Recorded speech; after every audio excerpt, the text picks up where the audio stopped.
Hey. Hey. I'm Sarah. And I'm Francesca. This is Critical Babe Theory.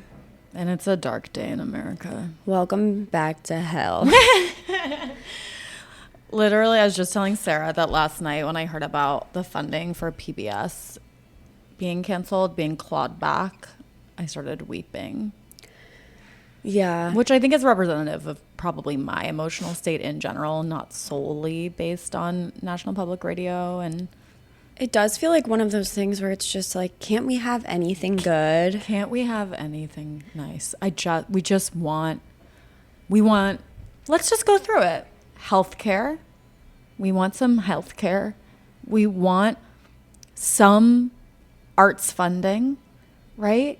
Like, I want a lot of arts funding. okay, yeah, a lot of, but just like this idea, I guess I had this feeling, Sarah, which I was like, okay, so we're now living in a world where the market determines everything.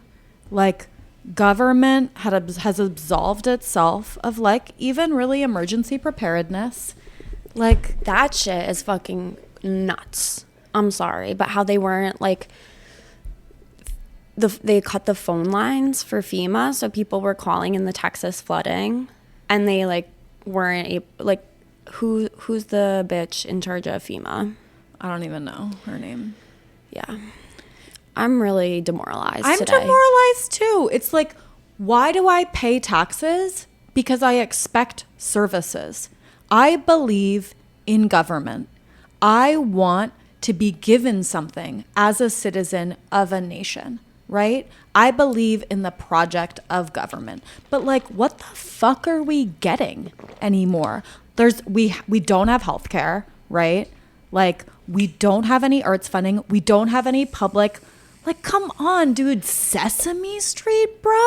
I am now a supporter of NPR at $8 a month. I'm a supporter of NPR too. And I was like, should I just give them all of my money? Just because it makes me. All of it? Well, I don't know. I was just like, this is important. And like, how do we judge? Like, this is calling back to a few episodes ago what we did. But like, how do you judge like who gets what money? But I was like, I feel really good when I turn on NPR in the morning, which, like, it's funny because as a teenager, I hated NPR and I never listened to it. And now I'm literally that bitch who has on NPR every day. But like, Steve Inskeep, I love you. Do you know what I mean? I just want to hear his voice. I just want to. Is he the guy who has the Wallace Shawn voice? Oh, I don't. I always feel like there's this one guy on NPR who sounds exactly like Wallace Shawn. And I'm like, is Wallace Shawn an NPR reporter? That would totally make sense for him, actually. God Yeah. bless Wallace Shawn. Like, where is like art making in America today? Well, did you see, this is like tangential, but did you see A24 bought Cherry Lane Theater downtown? They did a long time ago, and then they've been literally doing nothing with it. No, they're reopening it in September. They are? Yeah, I was like, cool move, A24. Like, I would like to see theater have some, you know, what if my words are failing me today? I would like to see more mainstream appreciation for the stage as a theatrical gal. Totally. Totally. Yes, I completely agree. Somebody was talking about how, like, actually A24 is just a hedge fund, but I don't know why or what they were saying, so that's really just gonna fall flat here. But, like, it's important. I think art is important to society. And I guess Absolutely. that's like a freaking controversial statement today in Trump's America. You know, like, if everything's ruled by the market, like, I just feel like all culture is going to become like the makeup on Republican women. Do you know what I mean? Like, crass, Yeah. clownish. Late night TV is over. Stephen Colbert Just got canceled. Late night television? I mean, I don't have an opinion on him. I don't watch late night television. I don't watch late night television either, but like, I just feel like it's all changing too fast. Literally nothing that existed when I was a kid that was kind of like the pinnacle of like cultural ascendancy. Like, like the magazines are gone. Legacy media is dying. I still read magazines. Yeah, but like, they're not. Do you remember what they used to be, Sarah? Do you know what I mean? Like, Yeah. they were amazing. I mean, look, I get it. People are like, well, that's just like the oppressive patriarchy beauty standards at the top. Oh, you're talking about fashion I'm magazines. talking about fashion magazines, yeah. I never cared for them. I just feel like there were like my landline telephone, the magazines, Johnny Carson. Like there used to be just all these things are changing so rapidly. And it's like we used to have a country. We used to have a culture.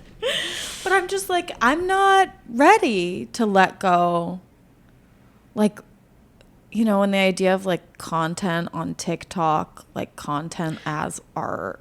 I was just telling Francesca, I don't want this podcast to have a social media presence because I'm sick of getting negative feedback on TikTok about my voice, which I maintain. This is just my voice. Natural. What is wrong with you people? This is just my voice. They're saying I have vocal fry. And that it's a choice.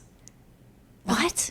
It's not a choice. I can't choose who I was born this way. Yeah, some people have regional accents. And it's actually super racist to be like dogging on it. That's right. I mean? You're being racist against the white suburban girls from north of the city. Yeah. It's so funny because Sarah, I was just telling Sarah this, like actually one of my favorite things about Sarah is her voice.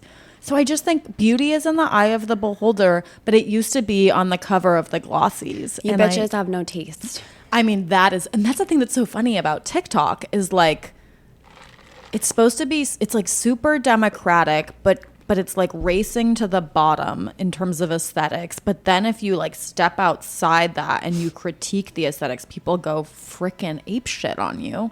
Yeah, well, I saw you taking shots at Kyle MacLachlan for enjoying his TikTok. Dude. What? So it's a controversial stance for people to have dignity today? Do you know what I mean? I just feel like, are you kidding me? You bitches are out there judging with your finger on that like button, writing all these comments, and then you're going to come at me for passing a judgment? Do you know what I mean? Like, please. Yeah, take the plank out of your own eye. Yeah, dude. Like ye who live in glass houses. You know what I mean? Throw the first fucking stone.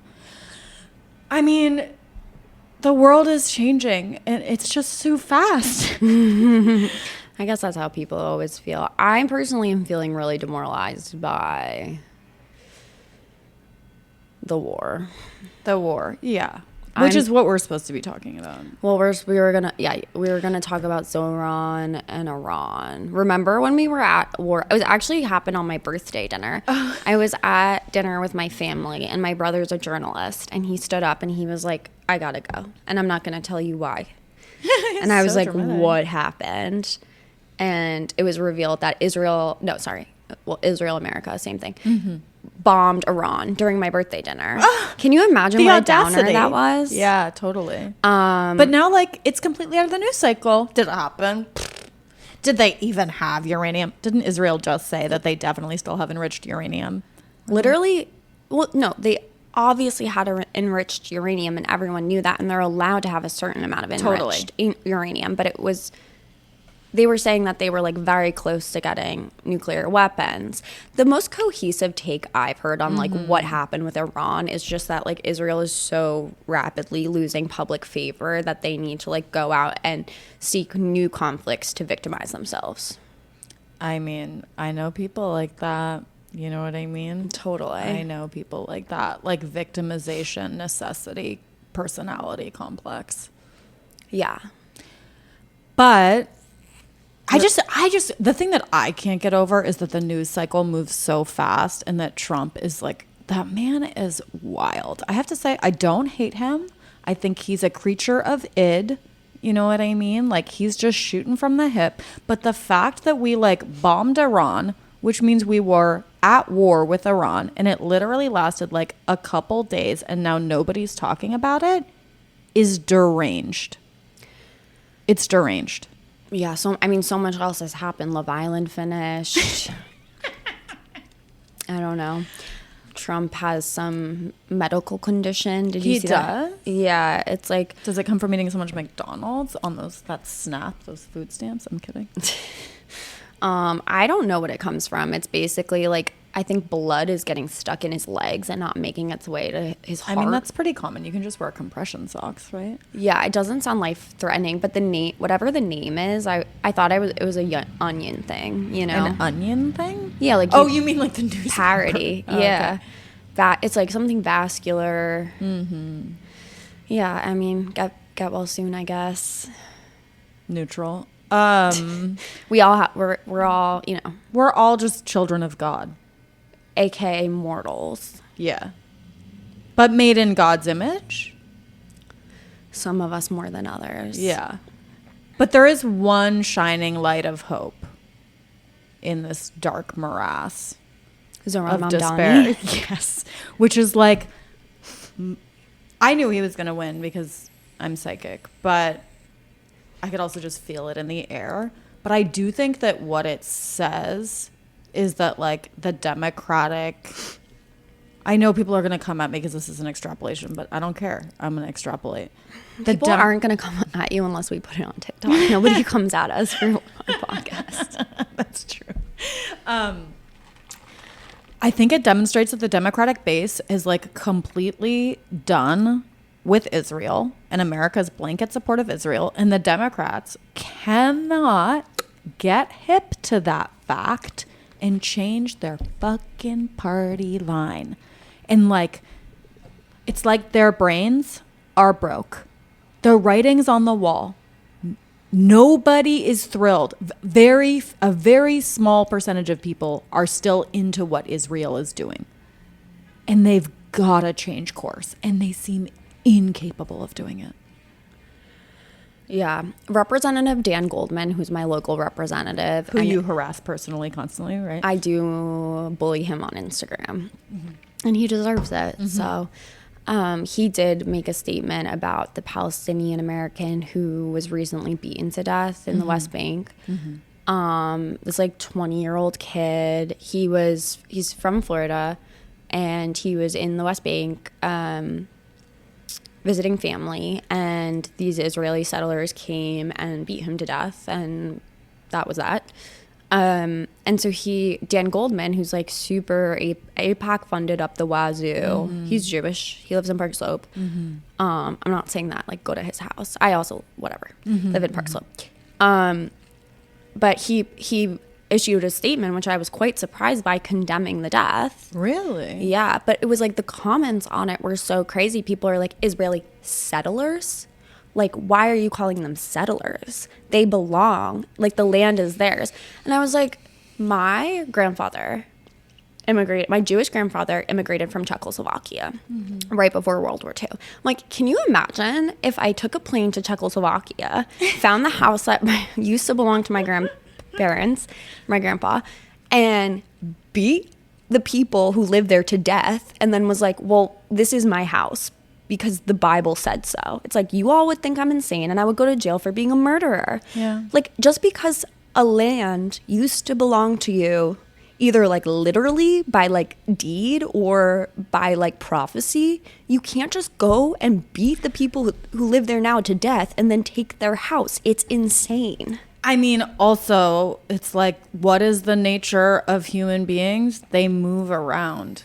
You know what I mean? Like, just because you live somewhere once, I mean, now I see, as I say this, that this argument could cut both ways.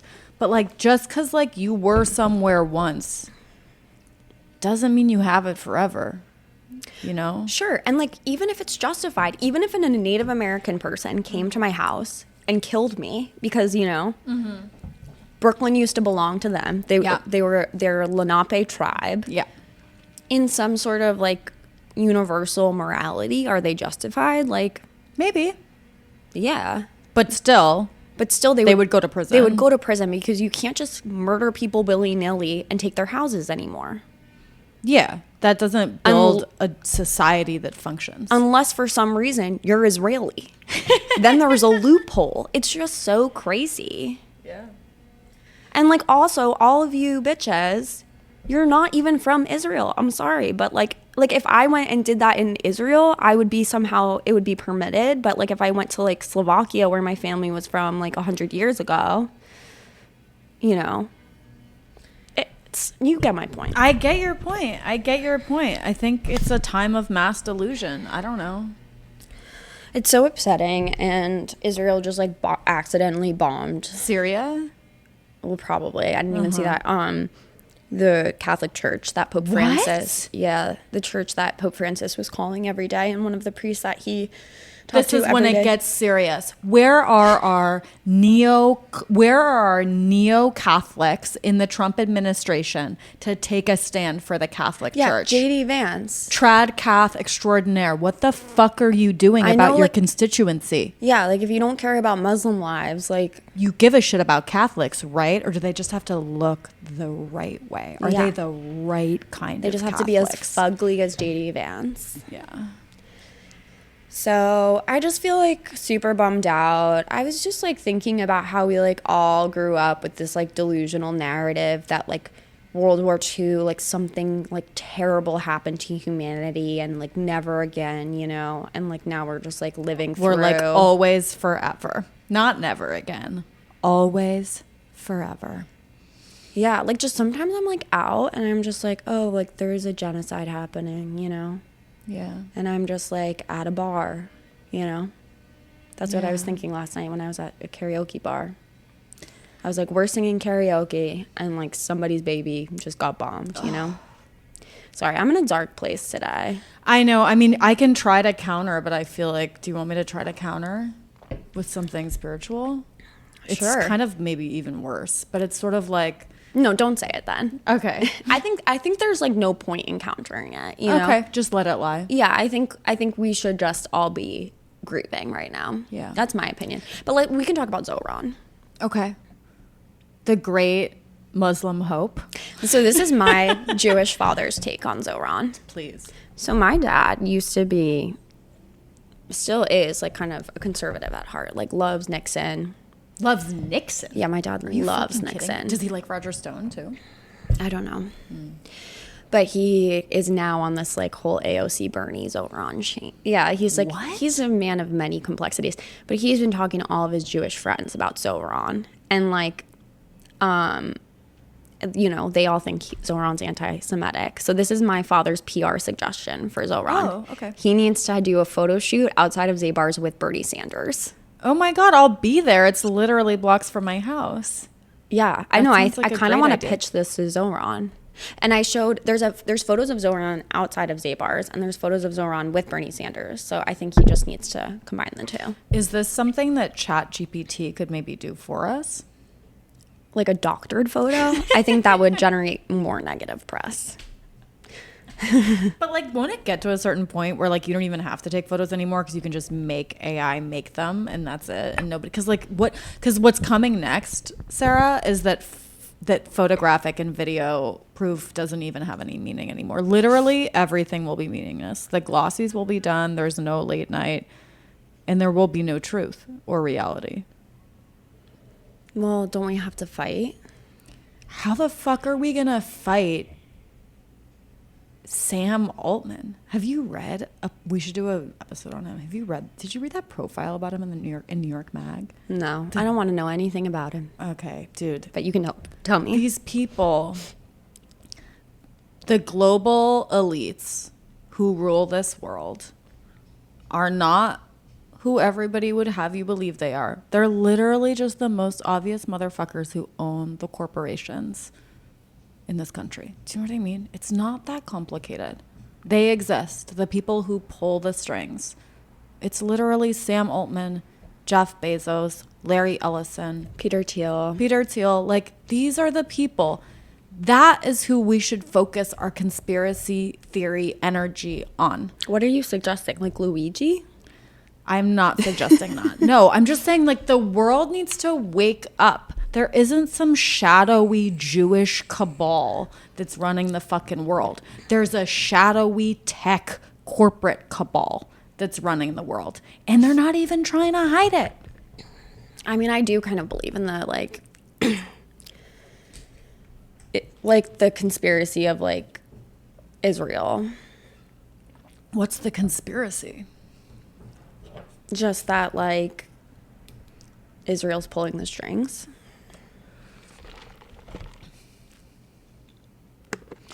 Mossad is pulling the strings. I mean, that's funny because I was just thinking about how Jeffrey Epstein's like a Mossad operative. But well, that's like the conspiracy, right? I think some people think that's the conspiracy. But no, I mean, but I don't think Mossad is pulling all the strings. They're just better at spycraft than anybody.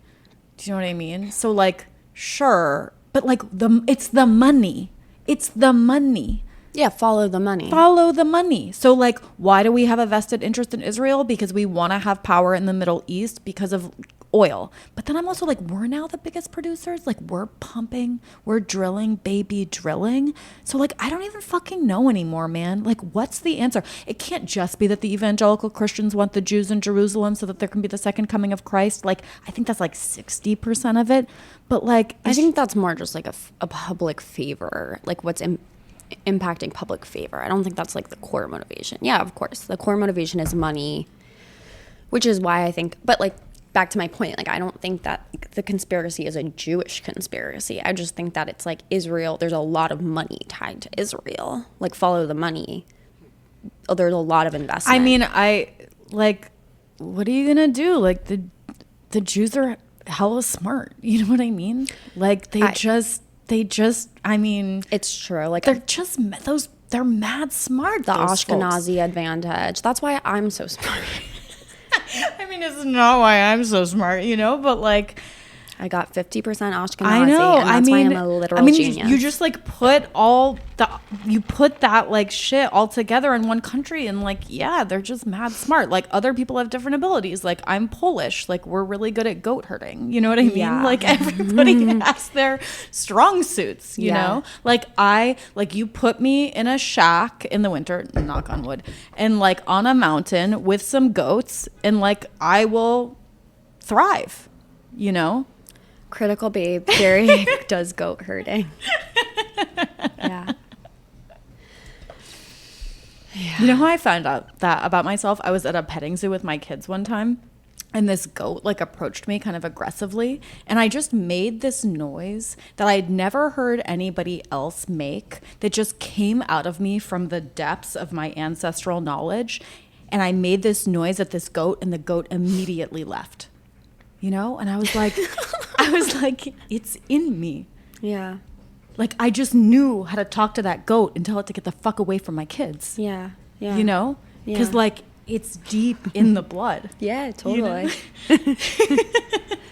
Yeah, know thyself. Know thyself, man. You know? Yeah. And, like, I do think, I don't know, I'm like really on one, but, like, I feel like the Poles have a propensity and agility with suffering, you know, based on their historical experience as being completely, constantly overrun by the Russians and the Germans, you know, and I have noticed in other Polish people, their capacity for suffering is very high. I think there's like I think most cultures have a capacity for suffering except for Americans. I think Americans are uniquely How about British people? They seem to be good at like unrequited love. I think they're good at like repressing stuff. Yeah. No, but I mean, like, just throw some. Okay, I mean, I could be wrong about the Poles, but they do have at least in the realm of Europe, they have a particularly gnarly history. They are just constantly being tread upon. Totally. I think that whole part of like Europe, like Eastern Europe, Soviet territory. You know? Once again, I'm reading Russian literature, and the Russians cannot quit it with the Russians. What are you reading now? I'm still reading Anna Karenina. Oh, okay. God, so moralizing. Blah. Yeah, I think I've had enough of Levin's, you know, thoughts about agriculture. I know. I'm just like, please, who gives a fuck? I remember when I was trying to get through War and Peace, I was so pregnant. I couldn't do anything except lie in bed and read books, which is like, I know, a really privileged position. But I was just like so pregnant, so sick, reading War and Peace. And I was just like, do I have to read about Napoleon again? Like, I'm going to say it on the record. I don't give a fuck about Napoleon. Whoa. You know what I mean? Cancel. Like, Alexander the Great, more intrigued. Have you ever read the Histories by Herodotus? That's like no. So that's Should we not do a book club. Yeah, that's not prelapsarian, but I would go back to that. When the world had mystery and wonder, Sarah. When not everything could be known. I experience mystery and wonder. When? When I think about God. But do you see it? Death. With your eyes? Do you know what I mean? I want to be It's a mystery. It's unseen. I just want to be in a world imbued with the unknown and possibility, as opposed to marching on along this intractable race to the bottom. I kind of felt like at this karaoke bar I was at last night, Montero's under the Brooklyn Bridge, I kind of felt like I had stepped back in time to a land of mystery and wonder. Yeah. You know, when you go to a space and like everybody's just, it's a little bit of like the island of misfit toys. Oh, that's beautiful. And you just, you know, yeah, like there was a guy who had like brought his own cowbell and karaoke stand, like this old guy, you know, yeah. And as soon as he finished his song, he just took his stand and left. Like he had come for that moment. Like there's something beautiful about everyone being like, I think in this era where like everybody's so chronically online and they're like waiting for their 15 minutes online, for someone like to be like waiting for their 15, not even 15, like 3 minutes at Montero's bar. And then they gracefully exit. They don't keep doing the TikTok trends as they walk down the street. Yeah, I just went in there and I was like, I guess like I feel like I have so few moments where I'm like, oh, everybody's life is a universe, you know? That's beautiful. Because we're so used to feeling like we like know what's going on with people because we're seeing it so much online. But then I just went in there and I was like, all of these people have like an Anna Karenina of their lives, you know? They are the Anna Karenina of their own lives. Of course. I think our guest just rang the doorbell. Okay. More soon. Yeah. Okay. Bye. Bye. Okay, and we're back with a very special guest. Mm-hmm. You can call her Dr. Anarchy. My best friend, Isobel van Hagen. Welcome, Isobel. Thank you so much. I'm so honored to be here. So when Isobel and I first talked about her coming on the podcast, one of the things that she suggested as a topic was make anarchy hot again. So do you want to give a little bit of your background of like why you're Dr. Anarchy? Definitely. And I feel like this is the perfect place to start my Make Anarchy Hot Again platform when I run for mayor. Because I understand the vibe of this podcast is about being hot and being leftist. So that is a project I subscribe to. Is that right? Mm-hmm. Yeah. But we also welcome the freaks. And the geeks and everybody in between. Hot, I think for me is... You can be hot and a freak. Yeah, I think it's like hot is more of a spiritual condition than like a aesthetic. Oh, interesting. You're like, I disagree. No, it makes me think of the beginning of the Charlie XCX music video 365 where to be popular on the internet you have to be like hot but in a scary way. But I sort of like hot is sort of scary. So it's like, and it's scary to stand on principle. Do you know what I mean? Mm-hmm. Extreme. There's something extreme about standing on principle rather than just being a sheeple. You know what I mean? You're finding that the anarchy movement. So, yes, this is why I'm trying to make anarchy hot again, because I don't know about in New York, but I live in London, where there's a big push and a big trend for being a hot communist. Do you guys have this? Not that I'm aware of. It's peripheral. It's very it's very Brooklyn and peripheral in my opinion. Okay. And as an anarchist, I think the anarchists are getting a bad rap. I came to this idea. I went to a talk of this guy, Peter Gelderloos, who's someone I really like, who maybe we can talk about later. And everyone there was not giving the hottest looks possible. They were ugly. Which is fine. Yeah. You know, there's still a value to the anarchist movement, even if you're not hot. But if you're going to be the face of the movement. Yes. But something that I really think is important is, bringing more people into anarchy. And I think if more people were just like, if there were hot girls for anarchy, that could help.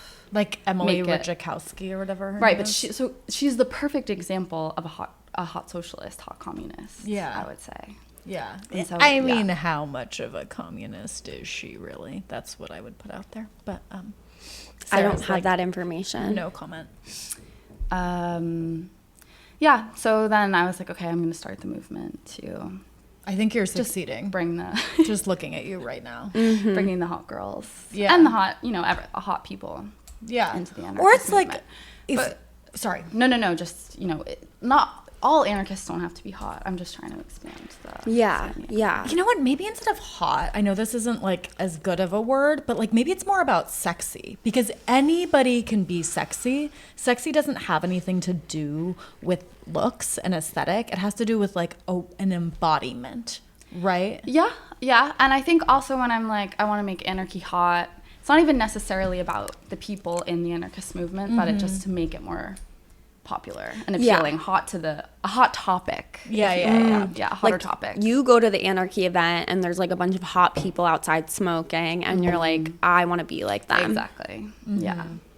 Just get it on the agenda, on the leftist agenda more. Can you so I don't know anything about anarchy. I just know like I was sort of vaguely straight edge in high school. Okay. But very peripherally so. Right. So that's like literally all I know about it. Can you talk to us about what anarchy means? Yeah, could I just ask what comes to mind when you think of anarchy or anarchism, which are kind of two different things. Dirty punks. Yeah. This guy I slept with in Philly.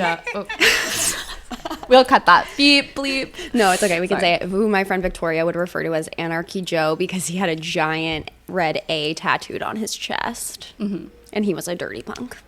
That's literally all I That's think all. of. Yeah. Okay. And do you have a kind of stigmatized understanding? Like you're kind of like. It just seems You're like totally socially like inconceivable to the point of being negligible. I'm not saying this is my personal opinion. I'm saying like the general sort of. That it's very impractical. That it's crazy. People are like anarchy. Like, crazy revolutionary. Yeah. Like on the fringe. Beyond the beyond. Beyond the pale. Okay. So yeah, anarchy's crazy. It's impractical. It's like just like punks on the fringes of society. Which is what I thought too. And maybe I'll start by explaining how I got into my attraction to anarchism. Please. So I was not born an anarchist. One is not born an anarchist, but Sometimes it's thrust upon it's us. thrust upon you. Yes. One becomes an anarchist, Simone de Beauvoir, blah, blah, blah. Was she an anarchist? No. Oh. But, one is not born a woman. One becomes a woman. Oh, got it. Yeah. So when I was like a teen and in my early 20s, I was like very big liberal, loved Hillary Clinton, blah, blah, blah. And then kind of, I think a lot of people had this experience in 2020 when George Floyd was murdered by the police. I really started learning about prison abolition, police abolition, and thinking about like the ways in which the police are structurally and inherently violent, no matter what. I don't know what you guys think about that, but so I started learning about this, got really into like thinking about prisons and how they need to be abolished. And that, when you get into like one form of radical literature, right, it starts to sort of spread, and you're like thinking about the ways in which all of these are connected. And I was like doing some like feminist work and research, and I discovered anarchism through prison abolition, which says that prison is a system of domination by the state to control people, right? It's a system of control. And I think anarchism is like, more than anything, it's for me more of a catch-all phrase that says I'm against any system of domination or structural violence, including prisons. I'm anti-racist. I'm anti-imperialist. I'm a feminist. I'm anti-ableism. All of these things. It's just like a good way to show I'm against and I resist institutional violence of all forms.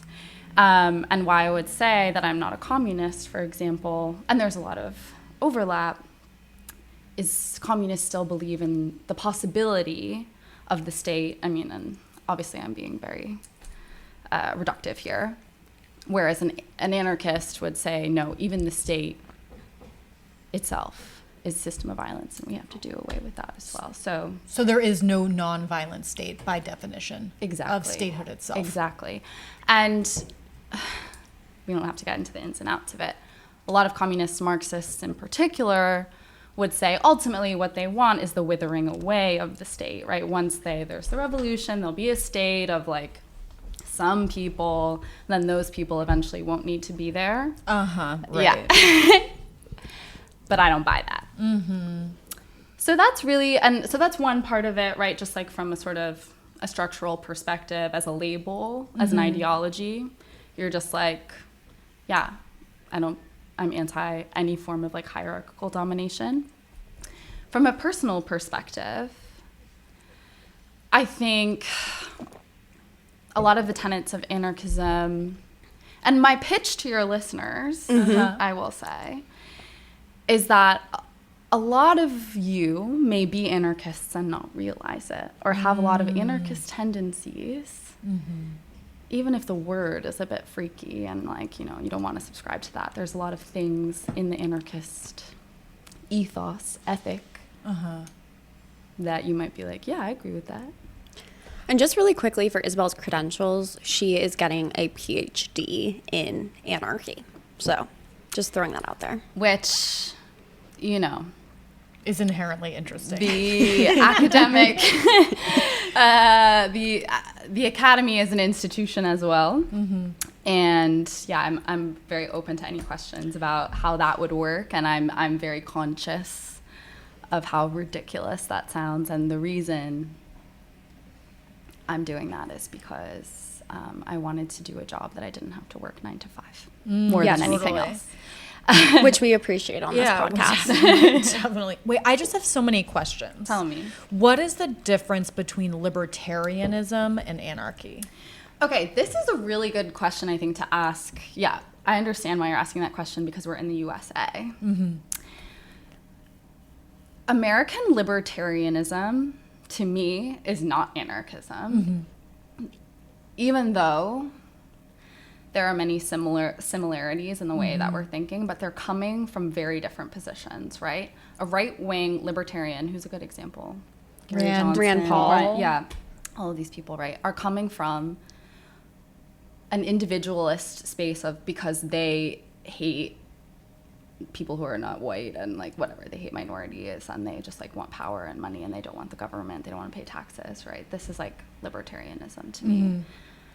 A left-wing anarchist, while we have the sort like the same basis of being like autonomy and like the government, no government interference and, you know, et cetera, comes from a position of like trusting like the community and mutual aid and coming from like a place of solidarity rather than like a sort of what I perceive as like an economic desire to like make as much money as possible and being able to be as kind of fascist and bigoted as they want without any interference. Does that make sense? I know it's a good question. I just feel like so what you're saying is like the seed that it's coming from is different, but in terms of actual practice,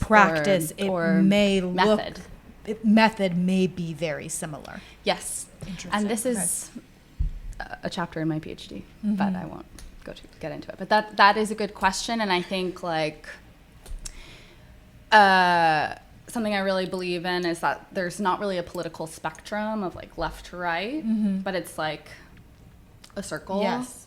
And that, you know, you can be it's disturbing sometimes how close the sort of ultra right and the ultra left can become. Like, for example, we had a friend, I don't know if I can say this, maybe I can, who was, or it was really my friend, who was a pretty rad wannabe rapper when we were in high school. And then he basically took that position and found a way to join the NYPD. Right, like he went like way over the line. White rapper to NYPD pipeline. He was an interesting character. But it's just like that's my point. Is like suddenly you're like, you know, I want a gun, and then like the only way you can get it is to like basically go like over the circular line to become a fascist. And I don't know, yeah. So you have to be really. But I guess what I would say is you have to be really careful about the context and like from where, as you say, this ideology, your practices are coming from. Sarah, I have so many questions, so you can Go for interrupt me. it. Okay, I guess like because I grew up with a mother who was a city planner, right? And so a big part of her job was she would do these environmental reviews of like any proposed, like a city planner is, imagine like an architect, but for like large public city spaces, right? So Cool. it's like they're composing these, not just a building, but a whole area. And what she really hit home with me about, and I think this was a reaction to like, you know, the reign of Reagan in California and all the deregulation. Can I and ask where she was the city? Oh, planner? in San Francisco, Oh, which is cool. where I'm from. And now this is coming up a lot right now because of Ezra Klein and his abundance book, and like how Democrats are now thinking about like lessening regulation. So I'm not even trying to get into that conversation. But I heard that book was terrible.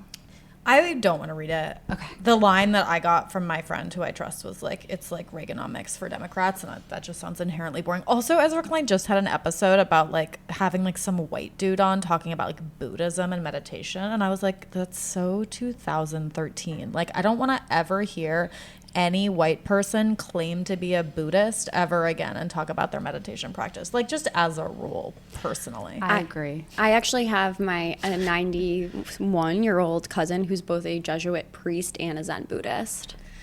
Yeah, I mean, that sounds like if you're 91, sounds like you've been putting the work in. Yeah. Do you know what I mean? But like, I don't want to hear about Ezra Klein's fucking meditation practice. Yeah, totally, Are you totally. kidding Ezra me? Klein works at the New York Times. I know, right? Like, gag just- me. Did you guys see Goodbye. the dossier that recently came out about the New York Times? The people covering Israel and Yes. Gaza all have ties to like, The idea of yeah. No. And like, I'm not surprised at that at all. yeah, like but- they just all have crazy ethical conflicts with the topics they're covering.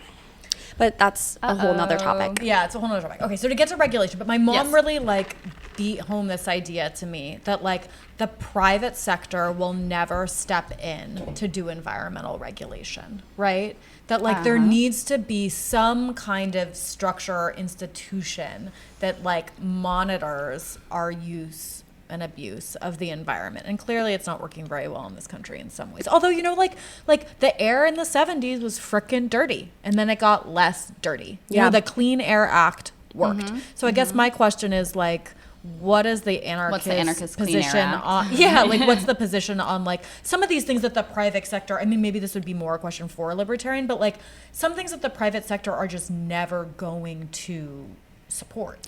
But really quick, just Yeah. before you speak, Isabel, I just want to say that I think that like anarchy, a lot of anarchy is like a question of imagination, right? Like, and when I think about like, okay, like we have to rely on the state for environmental protection, and then like Trump just like repealed all of the EPA and like all of this stuff that's been protecting the environment for like decades. Like, it's like, okay, like in theory, if that like worked 100% of the time, it would be a great solution. But like, it seems like the state is unreliable when it comes to the environment. But then is the answer to completely deregulate, which is the direction they're trying to go in? No, I don't think. I'm curious to hear Isabel's take. We're counting on you.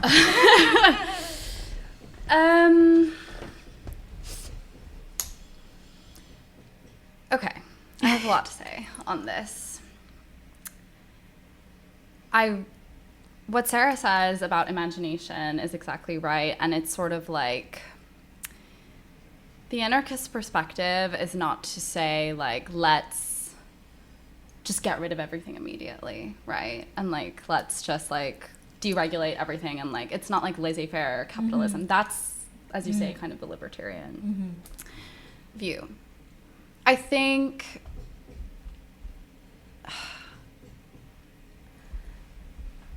from a like large structural perspective, this is actually kind of like not my area of expertise. And I'm more interested in anarchism as an individual ethic. And there's a lot of people doing a lot of writing and research about how we could run on how we could scale things up, basically, is your question, right? But I think that, sorry, I'm like... But you're calling, so maybe I misunderstand. So maybe you're calling for like an anarchism of the heart, right? That it's the idea of like this ethos could like be imbued in our society and grow within our society to counter this very hierarchical... I guess it's like, I'm not saying, I think that we should have no environmental regulation because like the state is never just, it's not going to collapse tomorrow. But Sarah makes the good point that like the state is never trustworthy, and ultimately like things can be repealed, the law can be repealed or changed like at any moment. And so I guess it's like, yeah, imagining the possibility that we could have something completely different than a state and different than companies, and like in like your horizon of the imagining the future, you're sort of like the final thing that you want isn't either of those things. So it's like you can still be like, yeah, it's important to have this kind of regulation, but also be like, but that's sort of not where my final politic lies. Does that make sense? I think I might have solved this problem. Oh, okay, great. Well, I'm just thinking like in a system outside of capitalism, like the environmental destruction has been a result of unbridled capitalism, right? Like making as much money as possible, like at the cost of our planet, right? So if you're like living in a system outside of capitalism, whatever that looks like, there's like maybe no incentive to do that, and instead there's incentive to like tend to the earth and tend to like your space. To be a good steward. But then here's my question.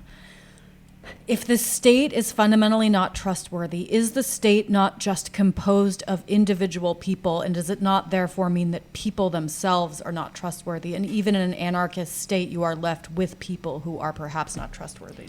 Well, you're asking a very big philosophical question about what is the state, which is actually what I'm spending the next 3 years trying to figure out. So I haven't done it yet. Is the state a group of people? Is it a power structure? Is it coming from top down? Is the state a social relation? Whatever. Okay. So there's a lot of different ways to think about it.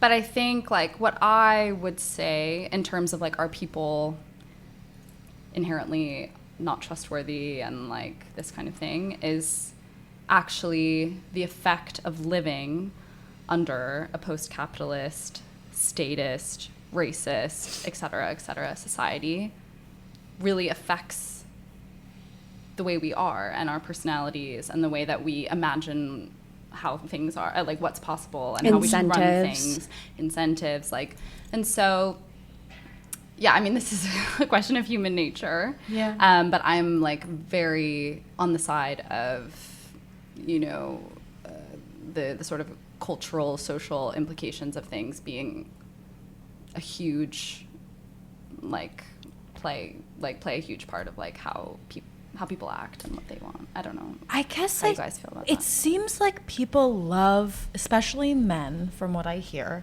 love hierarchy. That it actually makes them like That's really... just what you've heard.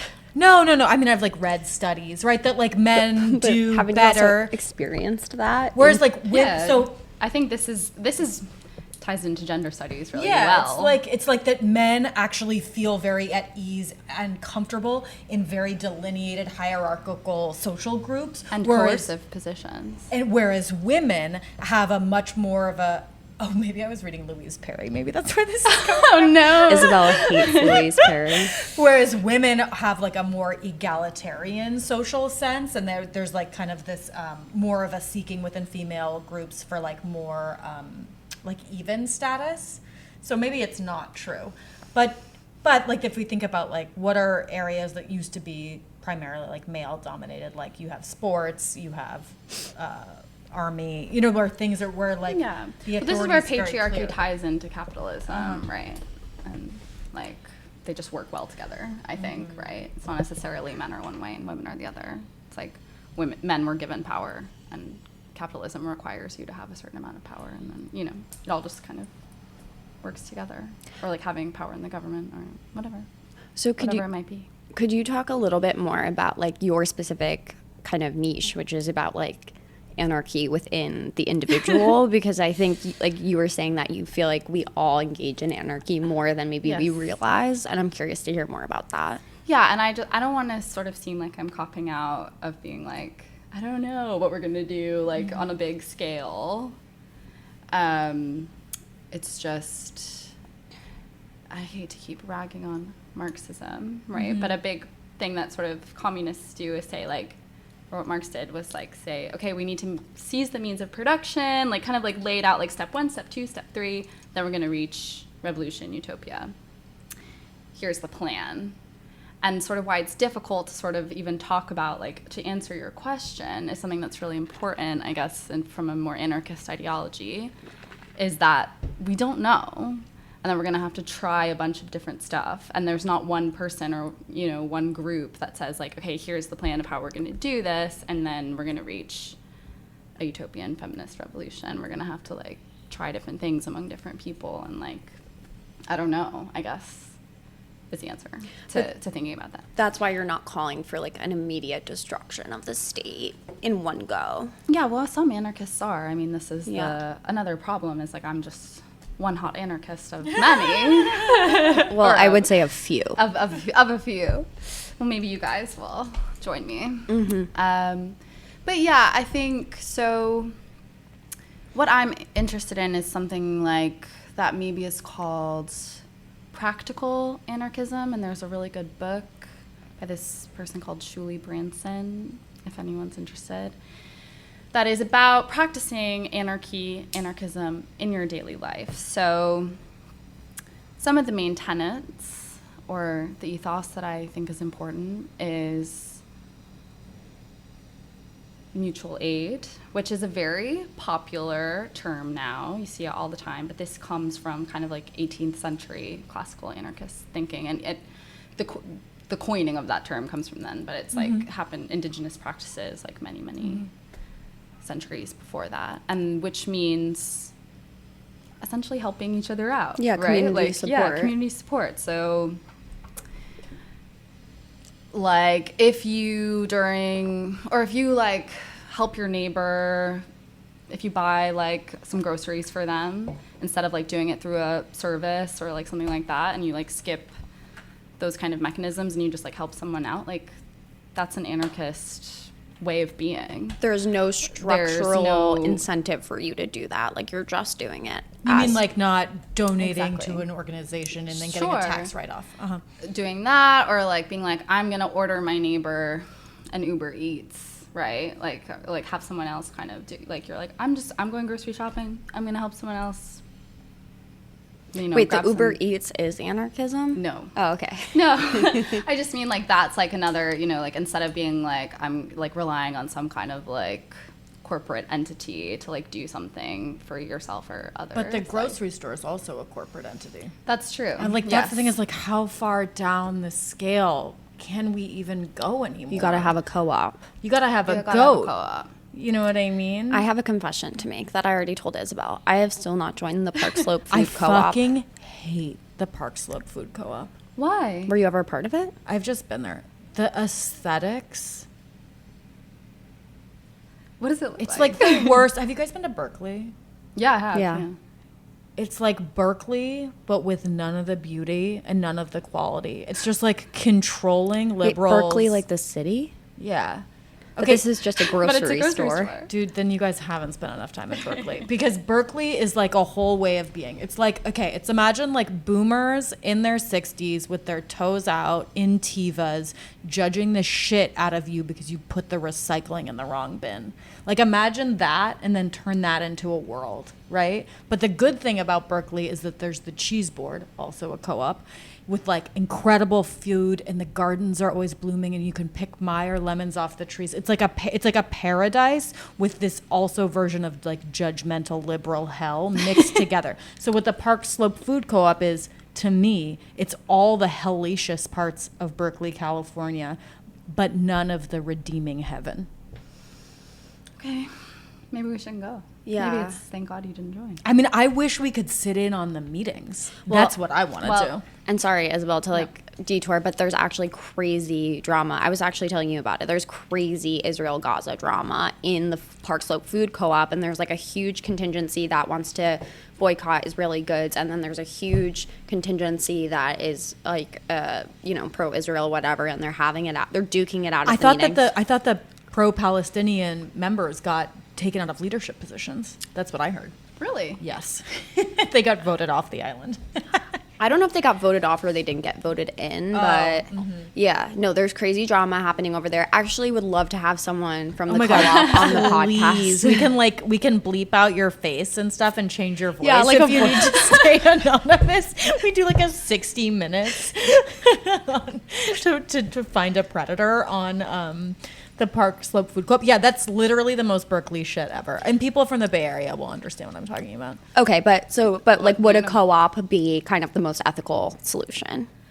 Yeah, and I think, Francesca, you make a good point of like, there's no ethical consumption under capitalism. How far can you be a true anarchist? And I think it's just like, it's about, like, for example, I'm a vegan, and I don't know, I still buy blueberries from, like, I live in the UK and they're from, like, Buenos Aires or something, right? Like that. Like, that is still, like, there's a lot of harm in that interaction, me buying those blueberries at, like, a big grocery store. But, like, part of why I'm a vegan is, like, trying to do, like, least harm. Yeah. Harm reduction model of anarchism. Harm reduction. I get that because I love co-ops. I love good co-ops with the good food, like in Berkeley. Yeah, but we're in New York City, bitch. Where am I supposed to go shopping? I don't know. I do have a version of this, so maybe you're right about the anarchism. I don't shop at corporate stores. I only shop at like family. Ethic. Yeah, I only shop at family. But what happened, Francesca? What do you mean? What happened to your grocery store? Oh, dude, it's so gnarly. My grocery store, which will remain unnamed on this podcast. Actually, we never. Barzini's. I loved this place, right? It's been around the Upper West Side forever. It's like, what I love about New York grocery stores that's so deranged is like how the aisles are so narrow and the food goes all the way up to the ceiling. You're just like, it's like being in a like the Wonka chocolate. It's like some insane place. I used to go to this place. I loved it. Then I go by there this one day and I'm like, they have a sign like handwritten that's like doing maintenance, open tomorrow. So I go in and I see the owner and I was like, oh, you're closed. I was like, can I buy something? He's like, yeah, of course. Come. So I go and I buy some stuff, and then 15 minutes later, somebody emails me, and they're like, did you see that the health department shut them down because there were rats nesting in the produce? There were cockroaches on all the cutting boards. There were mice living. And the thing is, I had gotten tea there before. It was like looked a little suspiciously nibbled, but I'm like sort of, I come from this Depression era ethos where I'm just like, I wash my tin foil, I reuse all plastic bags, I try to create as least trash as possible. I once, for a long time, didn't use single-use plastic for years, That's good. But Barzini's, so the health department shut them down. But then, this is the real scandal that I want somebody to investigate. Then they mysteriously reopened like a week later. There's no way. They would have had to gut the entire place. Some bribe must have passed hands, and now they're just open and operating. And do you grocery shop there? No, I can't, Sarah. I feed my children. If it was just me, just being, because like I'm kind of skanky, but like these are my children. Yes. But what's interesting to me, well, I mean, that's a crazy story in general, but like, is that it reopened. It's not, you might be like, oh, well, if we lived in an anarchist society, then all stores would be like that. But actually what's interesting is the bribe that probably happened in local government. The bribe that didn't let it become, clean and like sorted out, right? Yeah. Like there was definitely like a profit or some kind of rather corruption than the community coming together and saying this is unacceptable, and we want food that is clean, edible. Yeah. So yeah, I mean, I guess there's like a version of anarchism, right, where you can like move to like a farm, and like go off grid and like make, grow your own food and all of that stuff. But then it's like, how do you make the movement wider if you're not like strutting through the streets of London looking really hot, passing out your anarchy brochures? Yeah, and I'm not really for this kind of back to the land homesteading. Yeah, no, because you're saying it's quite a privileged position to take. Like, not everyone can go live on a farm and grow their own food and live outside of society. Who's that poet who did that? Thoreau did that, but then it turned out that he was still going to the grocery store anyway, Hypocrite. Or something like that. He didn't actually manage it. And so what I think is better is to try to incorporate anti-hierarchical, mutual aid-based, direct action sort of forms of protest into your daily life, even if they're imperfect, right? sort of from a philosophical sense. I'm all for that, which I think kind of wraps around like, well, this is a big, but do anarchists believe, I mean, in the ultimate hierarchy, do they believe in some kind of God? Well, sort of famous anarchist saying is no gods, no masters. But I work sometimes, I haven't gone in a while, at an anarchist bookstore. And I met someone there who was a Christian anarchist, and I think there's a Christian anarchist movement. Yeah, it makes me think of like the good stewardship. There might be some overlap. I don't really know. I don't identify as a Christian, but what do you guys think? Um, I think there's some anarchist aspects to I'm the thinking Christian about way. the original church, right? Which was just like going like it. I mean, Jesus was a communist, no? I mean, Jesus was like, give up your possessions and come with me. And he went from place to place, like having dinner with like the societal outcasts, Washing their feet. lepers. Yeah. So like he was not like he left his, he could have been a Nepo baby and have his carpentry business. You know, he was set up, but then he was, you know, actually I was gonna be like, this isn't a joke I made up, but he was actually God's Nepo baby, you know? And so, yeah, no, he was definitely like living outside of the society and the structures. And also in the early church, women held as much, I mean, I don't think anybody held authority, but women were as engaged in the rites they did as men were. There wasn't this distinct class of priesthood. Right. So when people try to go back to like a model of early Christianity, it's actually a non-hierarchical, much to the chagrin of the Catholic Church, you know. Which, they tried to change, right? And they succeeded. And when you're talking about systems of like oppression and hierarchy, it's like the original church was persecuted. So they were like meeting underground. They were meeting in secret. They were going from place to place, you know. So like they were the original underdogs. But now, obviously, you know, there's like the Vatican. I mean, And this is what power does to you. Yeah, and nothing's corrupts. more anarchist than like getting murdered. Do you know what I mean? Totally. My dream. I cannot imagine you being pulled apart by lions in the Colosseum, Sarah. No, I would be like tied to the stake, the flames licking the hem of my dress, Joan of Arc style. I'm sure Joan of Arc was an anarchist. I mean, I don't know. Don't look that No, up, she was but- you know, she was pro-state. Like she joined. Was she? No. Yeah, she joined the front lines of the French. She was fighting for the king. But Oh, well. it's funny actually. St. Catherine of Siena, she was always like marching out of the convent to Rome to like tell the Pope what to do, you know, like politically. But yeah, no, I mean, I think that like, I guess like I am friends with a lot of people who have kind of like hippie notions of spirituality, like outside of a structural church. And so I feel like I'm around a lot of people who have relationships with God that are like very, I would say, compatible with anarchy. But I can understand that like having a membership to a church would be antithetical. Yeah. It does seem a bit incompatible just in the sense of, you know, well, I don't know. Maybe I don't have a good understanding of. I'm a very not spiritual person, I would say. But then I'm thinking of like the churches that are like sheltering migrants and like, you know, there's like actually a lot of mutual aid happening within churches and a lot of service. So it's like, yeah, there is some anarchy aspects. Definitely. Can you talk about, sorry. No. Go ahead. Can you talk about relationship anarchy? Yeah, definitely. I was thinking about,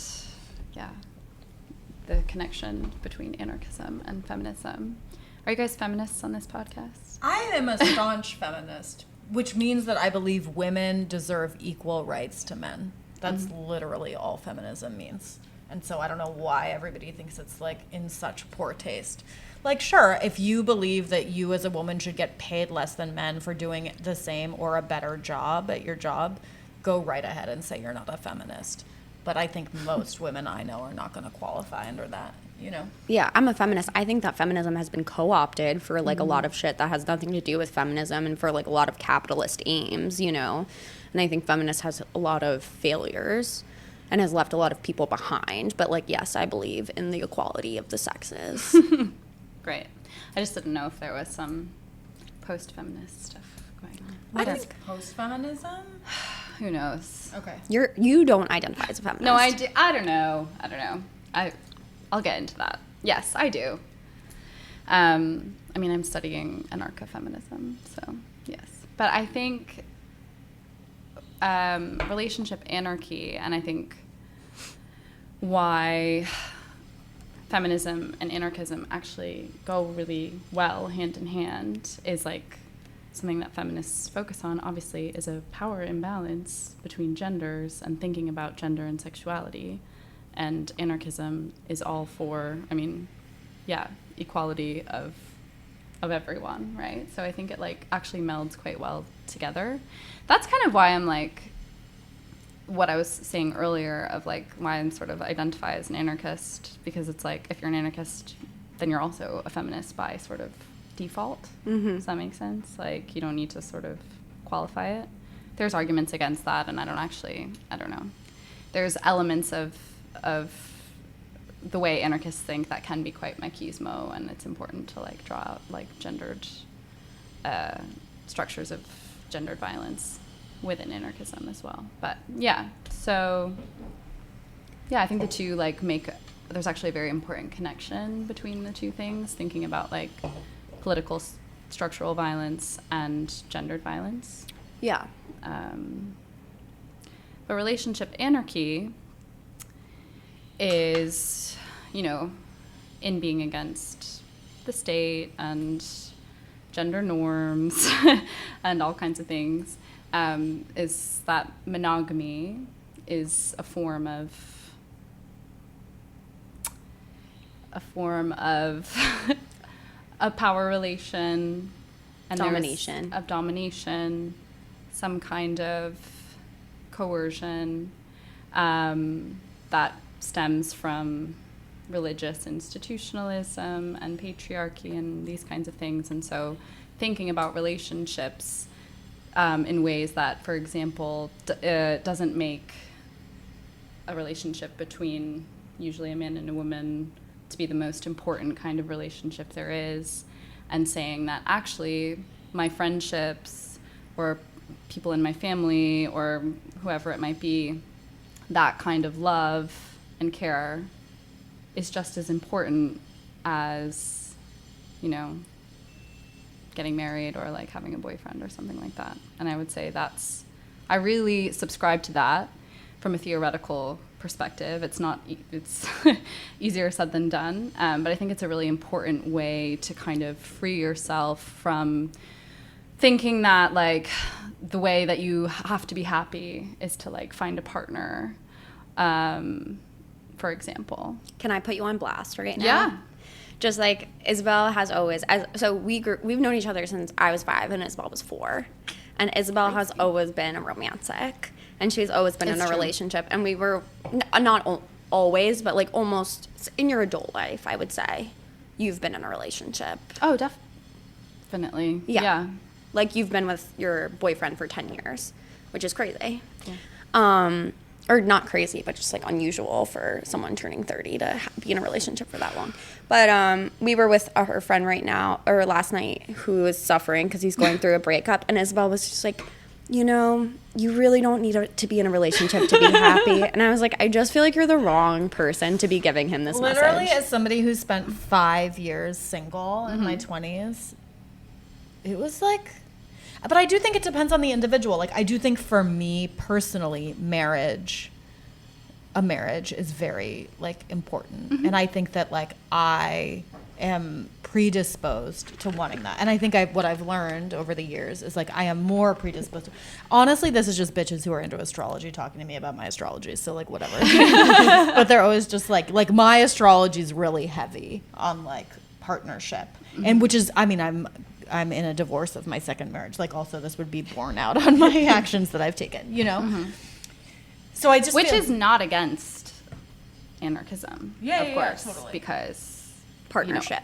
Well, just autonomy. You can do whatever you want, unless do it's whatever you like want. violent, and there's like a level of interpersonal violence towards someone or whatever. But I know, but then it's like we get to the incels where like they feel like the violence is that nobody wants them. Like, how do we quantify violence? Like, is that not a violence? Their rejection? Do you know what I mean? Like all these things, like what is hierarchy? What is the state? These things are all, they get It's more very and more philosophical. granular as we go. And it's like, but I love this idea of like carrying, because that feels operative, possible to me. What? Like carrying this, like the spirit of anarchy into one's life. To me, I can very much conceive of that, and it feels very identifiable and easy to access in these small and then growing ways versus like conceiving of a top-down system. But maybe that's sort of what you're saying, is that like a lot of people's mistake around thinking about anarchy is that it's like, we're going to abolish all governments today, and we're just going to see what fucking happens. You know Yeah, what I and then mean? all of a sudden you're living like in a like Squat with yeah, like a fire made out of trash. with like 10 punks who are all in the same hardcore and band. this is what we're trying to dispel with the Yeah. hot anarchist movement. What about like the hot but also pragmatic anarchists? Do you know what I mean? Because I also feel like as a woman who's older than you guys and with children, like at the end of the day, I want to live somewhere with shelter where I'm not concerned about the safety of my children and their ability to eat food. And do I not need some sort of structure within a society so that I have the ability to transcend being in complete survival mode all the time? Well, wouldn't the anarchist response be like the imagination of a society, like kind of like it takes a village, like where Yeah, the child I think care is not on one person? The sort of like question about safety and fear, which is literally like the crux of what I'm interested in, people feeling like it's difficult to flex your imagination when you're like afraid, especially when you have children or when you're a woman or in this society. I know this kind of, again, it feels like a cop-out when I say this, but if we're working towards an anarchist utopian vision, right, there would not be, if we abolished the police and prisons and everyone had mental health care and everyone had free housing and I don't know, et cetera, and everyone had access to food and like it was like all of these things were happening, your fears would be abated. Does that make sense? Like you're sort of thinking like it's not like you have to sort of live in an anarchist society under these conditions. Got it. Right? Like, and so I feel like the way that you are feeling now would really radically shift. You would have more people to help you take care of your children. You wouldn't have to worry about making enough money to whatever, you know, like See, this sounds like my prelapsarian fantasy, Sarah. So maybe you're an anarchist. what does this Okay, mean? so like prelapsarian would be like before the Garden of Eden, because I'm always It's like, actually before. I think it's before the fall. yeah, okay, so before, yes, exactly. Sorry, thank you for the correction. Before the apple of knowledge is eaten, and then Adam and Eve fall from grace. Because I'm always on this like anti-progress bent, which is like all this shit we've created, like it's progress, but I'm like, I don't see how it's better. And everybody's always like, but Francesca, where do you want to go back to? Like we are trying to eradicate tuberculosis. Is that bad? Like that's kind of like the response to Francesca. Sure. But like I imagine, and I understand people are gonna like give me shit around like a romanticization of like indigenous societies or whatever. But you know what? Fuck it. I'm gonna do it. Like in my mind, there is some prelapsarian idea of a society in which, yes, everybody is contributing. I mean, but then if you talk to a straight dude, he'll be like, but what about when the fucking tiger comes? And you know what? I was at my house upstate and my kids had been playing outside in the woods all day. And then they came in and guess what we saw through the window, man? We saw a fucking bear. Oh, wow. And it was this tall as a male on all fours. Must have been like 600 or 700 pounds. And that's the moment where for the first time in my life, I was like, fuck, I need a man. I was like, I had this thought. I was telling Sarah, I was like, this is where feminism ends. The I was bear. like, there's a fucking bear in my backyard. I don't know, because I'm married to a man, and I'm like, how useful would he be when there was a bear? I feel like if I had maybe a gun, Yeah. that would be useful. I was also thinking about a gun. Yeah, or I mean, Yeah, I don't know if the anarchist utopia can solve this. can solve the bear problem. problem. Can it solve like Hobbesian? But how did capitalism help you out in this Yeah, moment? Nothing. this- No, but exactly. that's what I'm saying is like I was back at the beginning. Do you know what Right. I mean? Yes. What was between, and then I went out that night. Not out. I went out. I was standing outside my house to get some air after my kids had gone to bed, and I heard this scratching sound. So the way to scare bears is you're loud. So I I mean, well, that depends. Don't take my advice on how to scare bears. Whatever. There's different grizzlies are different than black bears. Whatever. So I make this big noise, but the sound doesn't go away, right? And I keep hearing this this scratching really close to me. So I finally I run back outside, and I was like, literally all that's between me and capital N nature that will tear me to a ground is this thin fucking wooden door from 1800. And it was like all of my illusions evaporated. Do you know what I mean? But I think regardless of the system of government that we're under, But we created government to deal with the bear. But the bear was maybe- not being dealt with. Yeah, the bear was not being dealt with. And maybe if we put some funds, if there were no police, we would have some time and money. We could have a bear squad to take Yeah. care of the, wild animals and stuff. And I think we should be careful about going back to the origins versus my anarchist utopia. We're all still living in we have houses. We're not living in tents. See, that's the thing. I want to be living in you want to live teepees and on shit. the. That's my. Francesca, you are a bougie bitch. I've been made so by my circumstance. We were talking about earlier, in my heart, I'm a goat herder from the mountains. Yeah. Do you know what I mean? That's where my people her come ancestors, from. her Wow. Polish ancestors. But Francesca, have you ever been camping? Bitch, this is where I have hiked 12 miles, okay, with 75 pounds on my back, doing dry camping in the winter in Utah, where it gets down to negative 15 at night. Yes, I have been camping. And did you like Did it? you enjoy it? Yes. Wow. Okay. Man. Yes. That's Well, hit the road, Jack. Get out of the Upper West Side. Go find some nature. I think that the point about the bear hunters is just, this is one point about tough on crime and stuff is that this idea crime statistics, crime is going down. It's what we're actually doing when we're tough on crime is we're just relocating crime into prisons, where there's 100%. so much violence, so much sexual assault. And I'm not talking about trans women in women's prisons. I'm talking about men's prisons, guards, horrifying stuff. And so, this idea that prison is a solution to crime is a complete fabrication in my mind. And what is a crime? So many people are going to prison for shoplifting in a cost of living crisis while, all the people on Wall Street are chilling. I guess I'm thinking of specifically violent crime. bring back the shunning, right? You know what I mean? Yeah. When's the last time you guys read The Lottery? College. I've never read it. By Shirley Jackson? No. Oh shit, you're in for a treat. What does that have to do It with doesn't this? totally have to do with it. But it's this idea that we used to have different mechanisms, right? To de-incentivize certain kinds of behaviors, like violence, right? Yeah, but I don't know if violence is so much incentivized as it is a inevitability of poverty, that Wait, how does this come from the bear? a person. No, I was kind of changing the subject. okay. Honestly, I was going to your utopia. Well, you were talking about how if we didn't have a police force, we could have a bear force. We could have other other and we could shoot all the bears.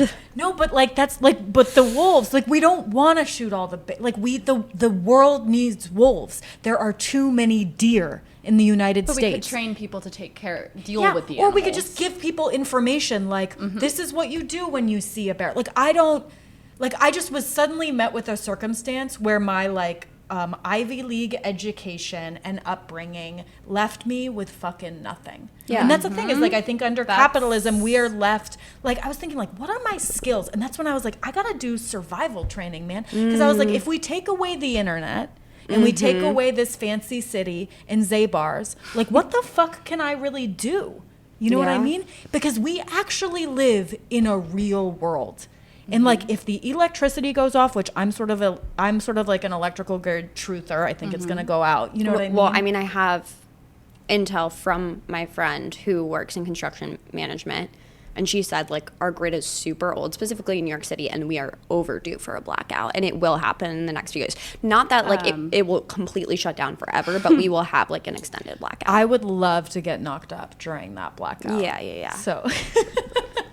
But can I just say, Francesca, what you're alluding to is a big part of the anarchist ideology, the ethic, DIY, learning to do things for yourself, being not relying on XYZ. You need to sort of understand, like, what can I do?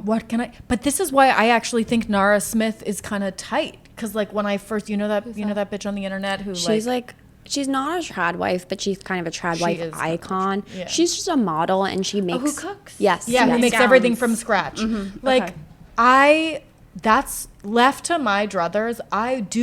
My best book that I have is How to Raise Chickens and Rabbits on Food Scraps. And it's from World War I, and the American government released it to people when they had to have victory gardens, right, to grow their own food. Like, my dream is to live that, and I understand that it's from a privileged position, but, like, you're right, I think this is... No, but I don't think it's a privileged position to be like, in my world, I would have, sorry, and I know this is not vegan, but, like, that I could have, like, some chickens in my backyard or something, you know what I mean? Like, I think that's, like, honestly... or that I could grow some of my own food in, like, my flower boxes or something. I think that's, like, actually a very, like, achievable small step. That's a perfect example of classical anarchism. Practical anarchism. I feel like I just got an A+ for my teacher. A+. Just trying to learn, to grow a little something on your, like, windowsill, or, you know? Yeah. Like, making food in a way that is, like, outside of the confines of the, like, consumerist grocery store, you know, like, system, and that's cool, you know, even if it's a small step. So what does anarchy say about anti-vaxxers? Oh my gosh. I have a friend who he actually works on TV, but he thinks a lot about public health, and something that we've both been really stuck on lately is, like, how do you have an anarchist public health? And actually the communists are probably a bit farther ahead on that. I don't know either. Yeah, I mean, I think that, I mean, again, like, you know, the anti-vax movement, and there's, like, so much about, like, there wouldn't be, like, big pharmaceutical companies and people, like, distrusting the government, which is, like, a big reason why people don't want to get vaccinated. Like, there's all these kind of, like, aspects of anti-vax that would hopefully be mitigated by a lot of things in an anarchist utopia, or, like, so I don't know, it's hard to say, but yeah, that's a very good question about health. And I think, like, a lot of these big questions of, like, well, not that it's, like, not worth asking or thinking about, but I think, like, something I'm seeing in New York City with, like, Zoran is being like, oh, like, well, we're going to have a city-run grocery store in every borough. Like, what's next? Like, soon we're going to be full-fledged communists, you know? And it's like, what if, like, there was just these policies that made a lot of sense for our community right now, and we just tried them, and it didn't necessarily mean... it wasn't set in stone. Yeah, it didn't necessarily mean that, like, the next thing is that we're all going to, like, own the means of production. You know what I mean? It's like it's still worth trying. Like, I think that this idea that, like, if we try this, like, it's a slippery slope to full-fledged communism. Which is insane, because it's literally so hard to get any of these things enacted. So how it could be a slippery slope is fucking delusional. Like, free buses, what's next? You know, it's like, well, what if the buses were just free and we just rode the buses that was it? And people are really, I think this points to, like, it's the terminology that freaks people out almost, right? Like, we're saying, like, I'm saying, yeah, a lot of things are kind of anarchist, even if you don't identify. People are so afraid, especially in this country, of communism, right? And it's like, if you just, like, don't say that, then it, like actually a lot of people agree with it. And then once you bring this like political terminology into it to sort of explain the context, everyone's like, oh my God, no. Yeah, totally. And I know there's some people who are like from like South American countries that are socialists and really like horrible regimes. And then they come here and they hear like Democratic Socialists of America and they're like, I don't want anything to do with that, you know? And which makes sense. Like it's. But I think it's what you were talking about earlier. It's the lack. People need to expand their capacity for imagination. And the thing about Zoran is he's expanding the city's capacity for imagination with what I would say are like a grocery store and fucking free buses. Like, gee, it's not that imaginative. You know what I mean? Yeah. But like that's like that and I think that now we're seeing the Democratic Party wants the members of the Democratic Party, the voting electorate, want the Democratic to expand their imagination. Yeah. And it's like what if we just lived more in the realm of possibility as opposed to backlash, right? Like the buses, somebody was telling, like the buses were free during COVID. We've already done it. It's not that crazy. Yeah. Yeah. It's crazy they rolled that back. I mean, I guess it makes sense, but. I mean, the poor MTA is just so woebegone. It's really. Yeah. No, I think. Exactly. So anarchy can help us build our imaginative capacity for a better world. Yeah. A+. And thank you. And like this is what Sarah and I need in our moment of political darkness that we started out this episode in. We did a very depressed intro. We're so depressed, but like this is it's the capacity for hope and imagining a better future and taking these small steps forward as individuals, and then individuals becomes collective, right? That like we can walk towards, if we have a North Star, we can walk towards something greater than what we have right now. We need not just throw in the towel completely. Yeah, and we can trust ourselves over institutions to do to do stuff for us. And I know, Isobel, as a community. I'm sorry. No. I know that you might disagree with this, but it's like, you know, America was founded. It was funded. Freudian, but it was founded on imagination, like a crazy idea that was like, we will liberate ourselves from this king, and everybody was like, these scrappy little freaks, they'll never do it. And it was like an idea that was larger than life, and they fucking did it, for better or for worse, honestly. Yeah, but still they had a vision. And they carried that vision out. Yeah. You know? So sorry, what an imperialist vision, though, ultimately. But it's like, I take. Yeah, but it's like there's precedent. I guess I'm just saying there's States precedent in America for people thinking outside of the box. So like, why are we so afraid, you know, of doing anything that like isn't right in front of us? You know, this is the land of the free question mark baby. Well, it's supposed to be. We could like live up to our name better. Yeah, let's try. Like we could make an effort, you know. And I don't want it to be the land of like Jeff Bezos and Peter Thiel. That's not what it's the land of. You know. Yeah. We are all presumed. What is it? We hold these truths as self-evident that we are equal under the law, right?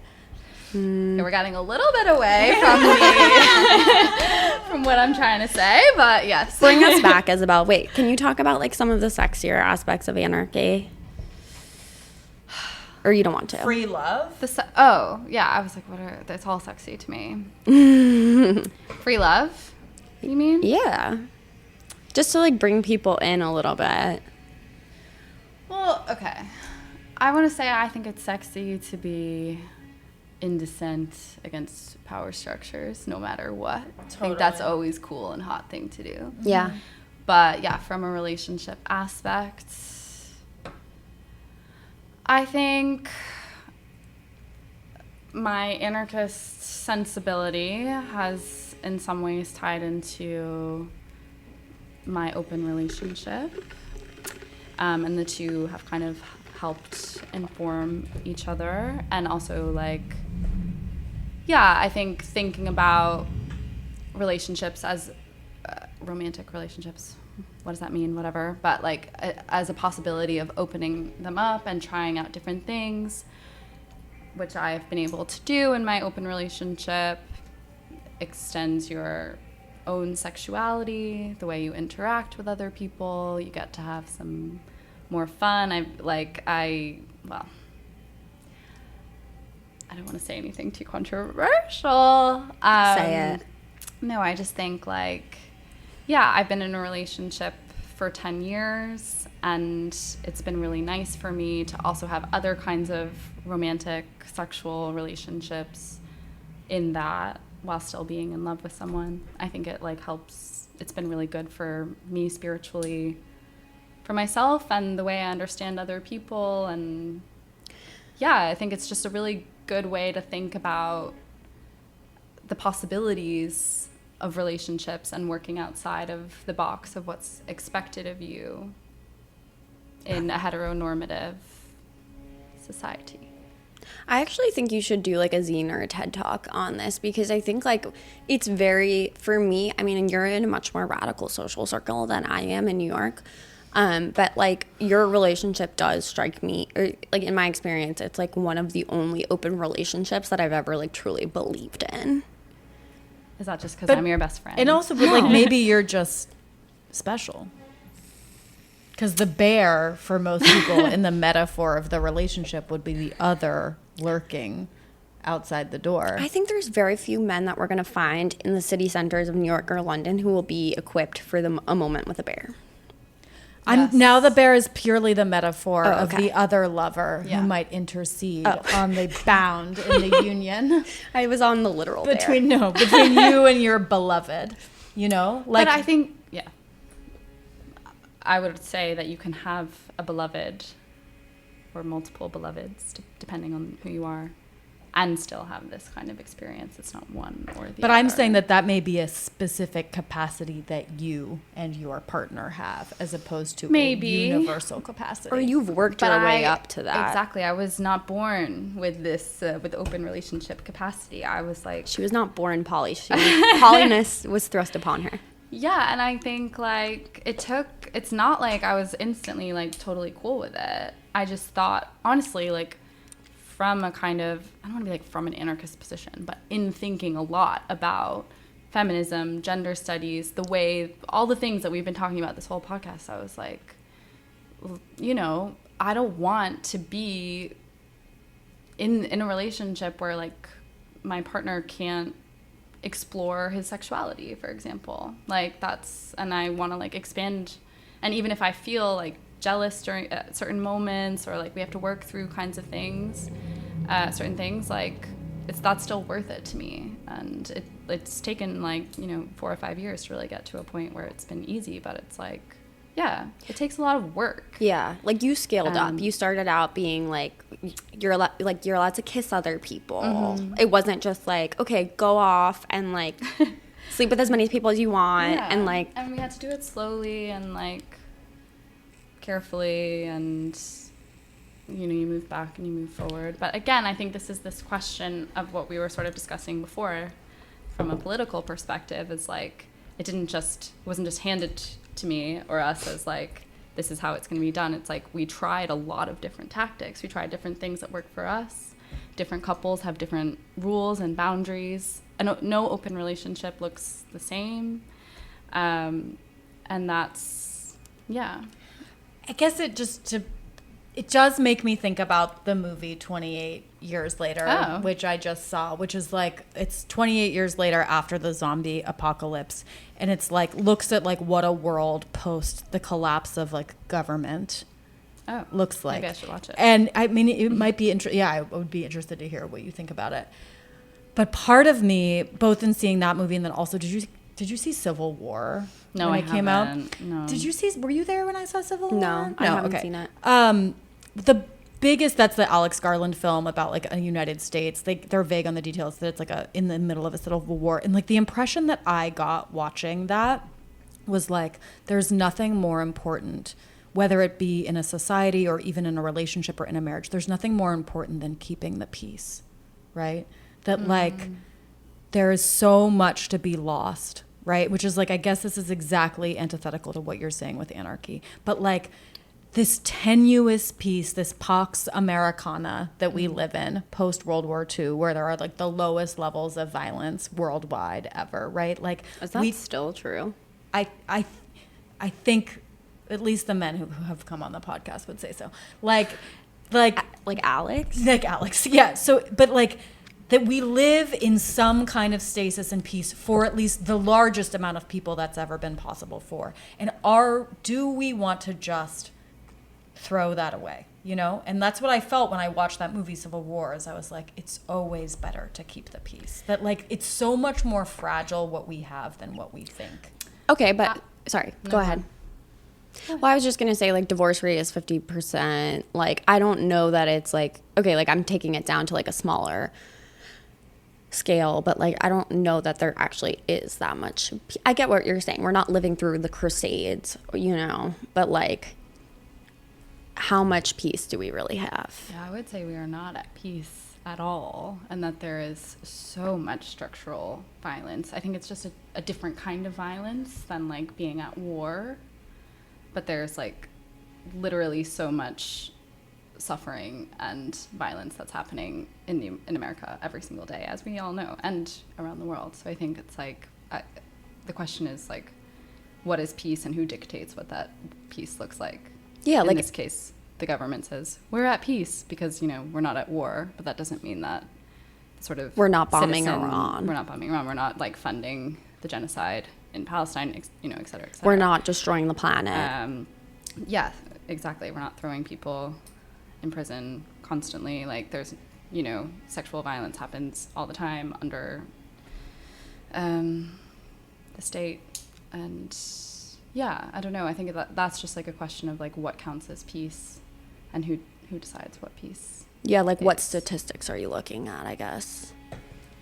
And also I would just say that like an anarchist approach to that is like, it's not, like anarchy is not like the opposite of peace.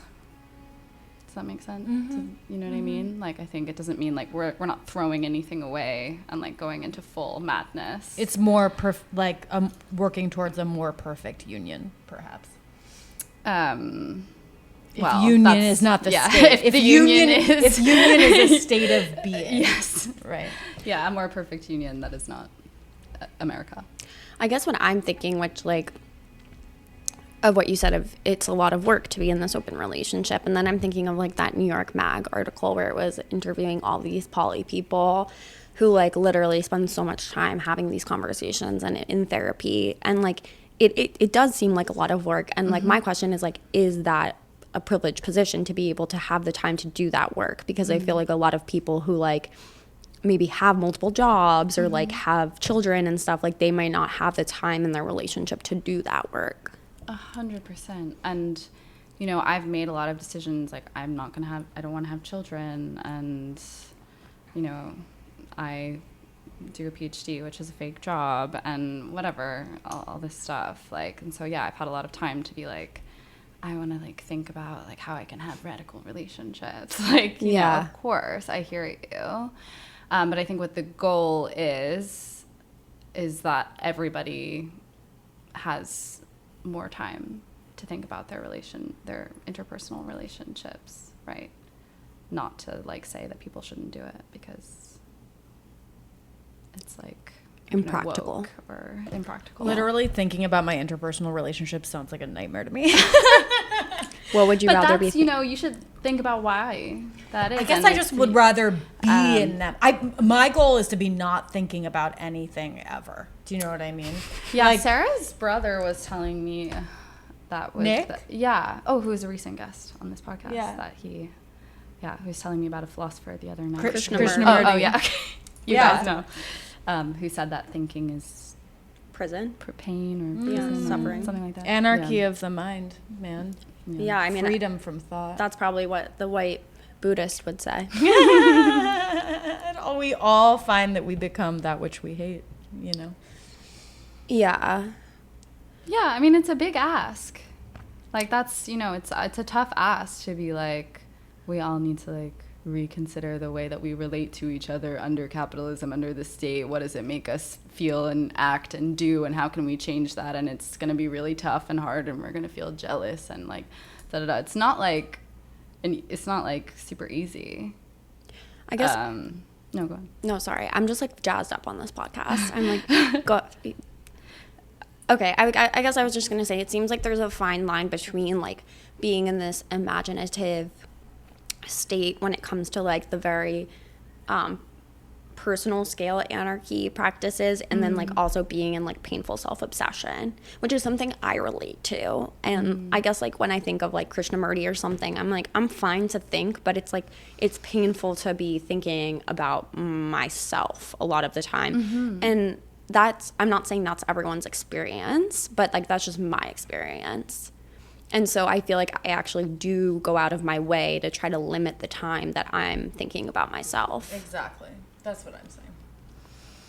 But I guess there's a way to like have these conversations with yourself that is not. But it's just all grist for the mill, right? Like it sounds like for you, and I know you don't identify as spiritual, but I'm just going to use that. Let's just say it's like something not on the material plane. The actions of the material plane where you are dealing with the vagaries, the in and outs of being in an open relationship are giving you the spiritual grist for the mill that like your soul, if you would permit me that, is like interested in working out on this plane. That's like the really good stuff for you. Like that's where you're finding yourself, right? And I think, which is like, and maybe the true anarchy is that everybody gets to find and focus on that thing that for them is the most spiritually edifying. For me, thinking about like my relationships is not what's edifying. For me, what's edifying is like being in service to some kind of God and to others, right? But maybe like the way that you think of that is the way that like is like exactly like you're not having a experience of painful self-obsession. You're thinking about it in this like more imaginative way of like, how can I relate better to the people around me? And you're discovering yourself and your beloved in that situation. Yes. And I think, yeah, I agree with all of that. I think also it's like, to me, and you know, the classic feminist whatever, the personal is political, that you can't really separate your personal relationships from the other ways that you think about, you know, larger things. So I guess like part of the reason I've taken an interest, the reason I'm in an open relationship is because, yeah, like it's like fun and sexy. But also because it's like, okay, well, if I believe in like not being in a hierarchical relationship, or if I believe in this kind of thing, like I need to try to do it in all aspects of my life. And it doesn't really make me like overthink about myself. I do that, to be clear, but in that case, that's more of just like, how can I apply this thing that I really care about to all facets of my life? Which makes me think, and I feel like Sarah's gonna like roll your eyes when I say this, but like if the personal is political, then we are the state, right? Whoa. So like that's kind of profound. So shouldn't we then try to create the state within us, between us, in our relations and in our world towards this dream of something more egalitarian and equal for all? Yeah, I mean, we should talk more. When I'm writing my PhD, yeah, we are the state. This is where, you know, kill the cop in your head comes from, right? I've never heard that. I've never heard that either. Oh my God, guys. Okay. Isabel, we're running in very basic bitch circles compared to you. No, we're not. Like, I go to church and stuff. Like, I'm not getting exposed. You need to kill the cop in your head. Kill the state in your head, right? We're the state. Well, there's a lot of different philosophical approaches to this. But yeah, 100%. And the state is like... It's like this thing, it's this institution, but it's also like we are citizens of it and we make it up and we like sort of rule over each other or like have interactions with each other in this very kind of like dominating way, or jealousy is like part of like all of these interactions are like related to the system under which we live, and we make it up. And yeah, it's a big question, but yeah, like 100%, I think that's important to think about, and you need to like recognize that there's a cop living in your head. But this just sounds like what Christ had the answer for. You know what I mean? Do unto others as you would have them do unto you. Yeah, he had a lot of gems, to be honest. He had a lot of bangers, and that was one of them. Yeah, But like if I were to treat somebody, but that's mutual aid. Yeah. Mm-hmm. Totally. Okay. What were you gonna Maybe say? Jesus was an anarchist. Sorry. Yeah, I just feel like there you go. Like if I were going to treat people in a non-hierarchical way, I would treat them as I would, because like I do in my mind esteem myself of certain value. So if I were to treat everybody else with that same imbued value, like I would be succeeding both in living a Christ-like life and as an anarchist. May I make a suggestion We solved it. for our listeners? Yeah. I feel like one way to do this is like if someone's on the subway car and they're asking for help and you have $1, just freaking give it to them. Because like I just am like so over people just not looking up from their phones when someone's like, I think it's bad for your spiritual condition to have someone standing and saying, please help me, and you're not even looking at them. It doesn't matter if they're a grifter. It's just like a weird freaking bad You know what habit. I do? I look them straight in the eye and I say, no. That's what, you know what? But that's, I guess, a more honorable way of doing I it. agree. That's more. I mean, not honorable always. than- I sometimes give. But it's like, but then if I have cash on me, I'll literally give away all the cash I have to people on the street. Yeah. And is that how I'm supposed to be living? There was one saint, I think I might have said this already on the podcast, but there was a saint, maybe it was Gemma Galgani. Basically, her father had to stop letting her leave the house because she would like take all the money she could find and all the shit she could find and just give it away compulsively. And so she had to be like confined to the home. And honestly, now she's a saint. So like I subscribe to that. Yeah, totally. What are you going to say, Isabel? No, I just think, just on that, thinking of saints giving, like, this is also the question of, like, how much anarchy can you do, can you give? Like, Yeah. I have a lot of friends in London and, like, in Europe and, yeah, like, that are organizers or activists who are, like, actually constantly, like, organizing and trying to, like, you know, to do the good work. And that also, like, you have to sometimes draw a line and be like, I actually, like, today I can't, like, give all my cash away, or, like, you know, like, you can't, like, be a perfect radical all the time. And that's fine too. But you can try and do your best, and you know, if you're not perfect every time. Slouching towards Bethlehem. Yeah, That's exactly it. but I spent like $17 today on like various cold beverages. So I'm like, I'm gonna give, you know, like, yeah, totally, I think. But it's like, yeah, $1 for me today was no skin off my back. Yeah. So Before we wrap up, I just want to say, can you give our listeners a little vibe check on like how New York's feeling coming from London? Because I always think that London sounds like way cooler than New York, at least the way that you do it. You're always going to like raves. I don't know. I'm not, you know, in those circles in New York. As in, I don't leave my house at night. well, I will say that everyone in London, perhaps around the world, was, you know, we were all so jealous of Zoran and the whole political situation over here. Yeah, I we was voted like, for him. that, you know, I listened to this podcast that's actually great, besides this podcast, that is about like local politics and how crazy it is. And it's really funny, and it's called No Gods, No Mayors. But then when Zoran was... They changed the name they of the said, podcast? They opened it and said, No Gods, one mayor? Like, everyone, you know. So I feel like, yeah, I just wish I had been in New York, you know. I mean, you guys were, like, out campaigning for him and stuff, right? I went one day. The wind is beneath the city's wings, and we can't forget, Yeah. never forget, Like, that Zoran won the primary. like, that was super cool. And that was, like, I was like, wow, that's New York. That's really, I was really jealous. You're back in the New York though groove. yeah, so I'm back in, like, there's, I've only been here for 3 days. Yeah. We haven't, it's not the weekend yet. We haven't gone We out haven't on the partied town hard yet. But New York, I feel like New York and London are, to me, do very similar things. They're cool, fun. They're sexy. There's stuff going on. They're sexy. London, maybe a little grungier. Right now. Yeah, I think there's like a... Or always. Yeah, I don't know. I think London has like maybe a little... It feels to me there's like a tiny more edge to it, but also I just like have been in New York for 3 days. No, I feel that. And I live in London, so... But yeah, I don't know. New York seems like a bit... When I lived in Philly, I was like, there's more edge here, for sure. But to be fair, the bar we went to last night was pretty crunchy. But it wasn't like punks. It was Yeah. like the freaks and outcasts.